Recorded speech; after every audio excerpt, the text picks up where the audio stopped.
आज म बनाउन जाँदैछु नरम र फुल्लेको पुरी जुन घरमा छिटो र सजिलै बनाउन सकिन्छ। आउनुहोस् सुरु गरौँ। पहिला हामीले चाहिँ आटाको डो बनाउनु पर्दछ। पुरी बनाउँदा जहिले पनि आटामा थोरै नुन हालेर मुस्नु होला, त्यसले पुरीको स्वाद राम्रो बनाउँछ। मेरो सासू मम्मीले आटा बेल्दिँदै हुन्छ त्यतिसम्म मैले चाहिँ कराईमा तेल बसाले। तेल चाहिँ राम्रोसँग खरिनु पर्दछ अनि त्यसमा मैले हाले बेलेको यो आटा। अब त्यसपछि एकदम नरम हातले त्यसलाई चाहिँ थिच्दै तल तल गर्नुपर्छ अनि अर्को साइड फर्काएर त्यसलाई पनि त्यस्तै गर्ने। पहिला पहिला पुरी बनाउन मलाई एकदम गाह्रो लाग्थ्यो र आजभोलि चाहिँ मेरो पुरी एकदम राम्रो नरम बन्छ।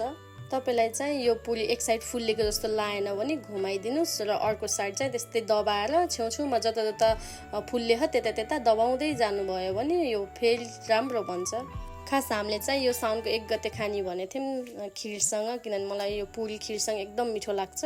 तर मेरो सासू मम्मी चाहिँ आफ्नो माइत जानुभयो, फेरि घरमा सबै परिवार नभएसम्म मिठो पनि नलाग्ने। अब मेरो पुरी बनेर रेडी भयो। मेरो चाहिँ पुरी मैले 20-25 वटा जति बनाएको थिएँ। सबै पुरी यति मजाले फुल्यो नि। यो खिर चाहिँ मेरो सासू मम्मीले बनाउनु भएको, एकदम मिठो बनाउनु भएको थियो। हामीले जहिले पनि केही स्पेसलको बेलामा केही बनायौँ भने चाहिँ यसरी पितृलाई चाहिँ चढाउने गर्दछौँ।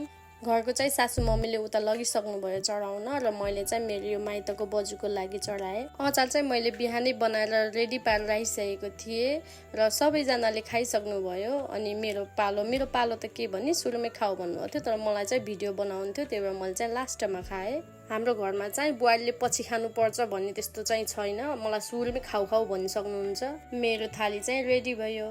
पिरो अचार, अलिअलि गुलियो खिर अनि पुरी। साउन 1 गते खिर खान पाउनु भएन भने यो साउनको महिनामा जहिले खाइने हुन्छ। ल अब तपाईहरूले पनि यसरी बनाएर खानु होला। अब म चाहिँ खान्छु ल, एकदम भोक लाग्छ। बाई।